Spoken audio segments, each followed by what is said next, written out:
Parlons de ce qui ressemble à un atout de Poutine, c'est évidemment l'équipe à Washington. En tout cas, pour l'instant, c'est comme ça que c'est vu, à tort ou à raison. Musk, il a quand même quelques difficultés, y compris économiques. Alors pour lui, il a de la réserve, hein, il en est un peu loin, mais enfin, il subit une attaque extrêmement organisée, parfois assez haineuse d'ailleurs, de la part de ses adversaires. Regardez, ça se voit en Allemagne notamment, des incendies contre des voitures Tesla, avec des autocollants, toutes sortes de messages, etc. Mais là, on atteint le stade au-dessus. Hein. Il y a une forme. Il n'a pas compris. Il n'a pas compris que quand tu es commerçant et quand tu agresses les gens, eh ben les gens peuvent agresser ton entreprise. Il a perdu 148 milliards de capitalisation de ses entreprises. Il a eu un conflit d'intérêts absolument abominable. Et d'ailleurs, maintenant, on revient à ce conflit. Il y a même les gens de son entreprise qui lui disent « soit tu lâches ton entreprise, soit tu lâches tes fonctions gouvernementales. Tu ne peux pas faire les deux. » En tout cas, il va y avoir une montée d'anti-américanisme. Il y a eu la guerre du Vietnam ou la guerre d'Irak. Il y a eu ici en Europe de l'Ouest une poussée, alors c'était dans d'autres milieux, voilà, c'était presque à front renversé, mais une poussée d'anti-américanisme qui était phénoménale. C'est un phénomène très unique, c'est nouveau hein, dans le monde contemporain, parce que, par exemple, nous avons eu en France Louis Renault. L'établissement Renault, et comme il avait collaboré avec les Allemands, ce que Marcel Dassault avait toujours refusé de faire, il a été condamné à la Marcel libération. Dassault était déporté même. Il était déporté parce qu'il avait refusé de collaborer avec les Allemands. Les Allemands lui avaient proposé de collaborer, il a refusé. Et c'est pour ça qu'il a été déporté. Et après la guerre, donc Renault a été condamné, et surtout sa société a été nationalisée de manière en fait punitive, mais les gens n'ont pas pensé à aller détruire les voitures Renault, si vous voulez. Et là, c'est quand même unique. Il y a les réseaux sociaux, voilà. Et je pense que ça surtout que c'est un bel objet, hein. C'est un bel objet. J'ai un peu de pitié pour les pauvres propriétaires qui n'ont rien à voir avec la guerre en Ukraine ou avec la politique américaine, dont la voiture a été brûlée quand même. Sauf que regardez, ça prend même des actions, des formes d'action très sophistiquées, si on veut. C'est ce projet qui a été lancé par les adversaires de Musk. Regardez tous ces petits points. Ce sont les propriétaires de voitures Tesla qui sont répertoriés. En tout cas, c'est ce que ce site prétend. Il prétend avoir les adresses de tous ces gens avec un curseur. Alors, c'est peut-être un peu petit, mais c'est en forme de cocktail Molotov. Donc, c'est dire, disons, l'attitude, c'est pas vraiment sympathique. Et le message est: ou bien vous vendez le plus vite possible votre Tesla, ou vous aurez des ennuis. Oui, c'est un vrai mouvement. C'est-à-dire qu'il faut dire que c'est quelque chose qui est très important. C'est un mouvement de contestation. Abat Tesla, ou Tesla take down. Oui, c'est quelque chose qui est très, très profond. Peut-être c'est une manière que les gens ont trouvé dans ce monde justement très polarisé par les réseaux sociaux et par d'autres canaux de manifestation de cet mécontentement n'étant pas disponibles, ou peut-être ces gens, ils savent pas, enfin, ils sentent ne pas être audibles, de vraiment passer à l'action. Quelque chose de très concret, quelque chose qui permet aussi de démontrer, en fait, manifester ce mécontentement d'une manière très, très violente. Malheureusement, vu que la société américaine est très, très polarisée depuis déjà quelques années, mais surtout avec les élections de Trump, surtout avec des points de mécontentement sur beaucoup de sujets, et franchement, parlons vrai, est-ce que l'économie des États-Unis va mieux depuis? Pas vraiment. Regardez la menace. C'est ça aussi pas responsable quand même.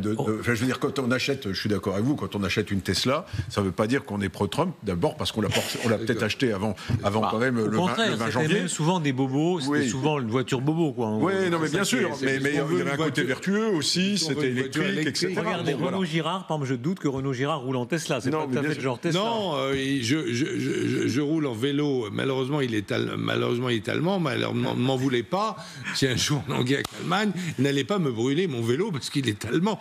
Voilà. Ouais. Mais là, ça fait un peu la valise ou la mort, quoi. Hein. C'est tu vends. Attendez, ce sont des ferments de guerre civile. Hein. C'est pas la valise ou la mort. Là.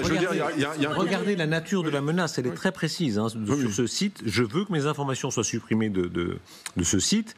il vous suffit de nous fournir la preuve que vous avez vendu votre Tesla. Ah, oui, c'est l'épée dans les reins. Oui, c'est ça. Oui, c'est du terrorisme. C'est du terrorisme. Voilà. Mais là, c'est l'ultra-gauche. Ils ne sont pas derrière aussi. Après, les États-Unis, il y a un certain quand même état d'esprit. Les États-Unis, c'est quand même les gens qui ont conquis avec les armes à la main cet énorme territoire. Et vous avez quand même la Constitution américaine, qui est, je crois, la seule au monde qui reconnaît non seulement le droit, mais l'obligation des citoyens de résister à un gouvernement qui n'est pas celui du peuple. Ouais. Et donc, cette résistance, c'est quelque chose qui peut être très, très sérieux aux États-Unis. Est-ce qu'il y a un vertige? Tout à l'heure, dans l'intervention du président de la République, là, à Bruxelles, je ne sais pas si vous avez noté, il faisait allusion au doux commerce. Il disait l'illusion du doux commerce de Montesquieu au XVIIIe siècle. Il disait, au fond, la prospérité va adoucir tout le monde, adoucir les mœurs à la fois des personnes, des individus et des nations. Et petit à petit, en s'enrichissant, on va tous être beaucoup plus sympa. C'était le critère c'était un des critères de soft power de la fin du XXe siècle, lorsque le poids du nucléaire dans la définition de la puissance a diminué. Et donc, pardon, quand on voit ça, les excès des deux côtés d'ailleurs, il y a beaucoup d'excès des deux côtés. On se dit que le doux commerce marche pas très bien. Non, mais c'est parce qu'il y a l'emprise sur l'État des intérêts privés. Et on voit que ce qui se passe aux États-Unis et ce qui choque peut-être certaines personnes, c'est que vous avez une sorte de système kleptocrate qui est en train de se mettre en place. D'accord, mais là c'est la haine des deux côtés. Sauf qu'ils l'ont provoqué, ils l'ont cherché. Hein. Oui, mais alors moi que parce que c'est la réponse, c'est une réaction. Parce que vous avez dit. Pardon, démocratie libérale en général, on ne va pas brûler les voitures en réaction. On peut faire un discours en démocratie, on peut tout à fait être contre les mesures que prend Musk.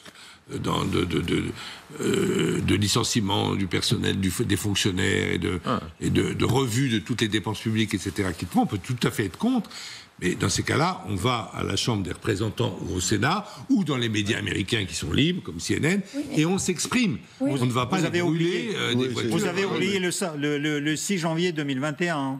Vous avez oublié ça. Mais justement, quand on est dans l'autre camp, en principe... c'est ça. Ça veut dire qu'en fait, Trump, comme président, il a dit non, c'est une expression populaire, et donc en fait, il a fait sauter un certain nombre de verrous, effectivement démocratiques. Avant, je suis d'accord avec vous. D'ailleurs, il y a le président de la... Non, mais attendez, il y a même le président de la Cour suprême. C'est pas ça pour autant, qu'on comprenne bien. Attendez, hier, il y a 2 jours, président américain, il y a un juge qui prend la décision pour contester un de ces occasions, et le président américain, il dit ce juge doit être impeaché.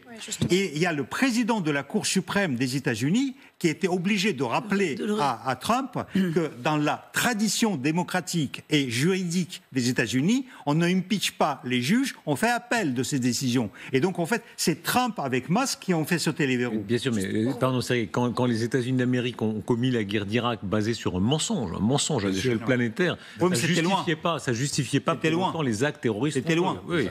Pas pour justifier les actes, mais pour un peu comprendre pourquoi une telle réaction. Les gens n'ont plus confiance dans leurs institutions. Ils n'ont plus confiance dans des canaux typiques, conventionnels, pour contester quoi que ce soit. Parce qu'on sait que, par exemple, les institutions, elles peuvent être renversées. Trump, il est en train de démanteler vraiment une pierre par l'autre tout le système institutionnel de checks and balances qui a marché.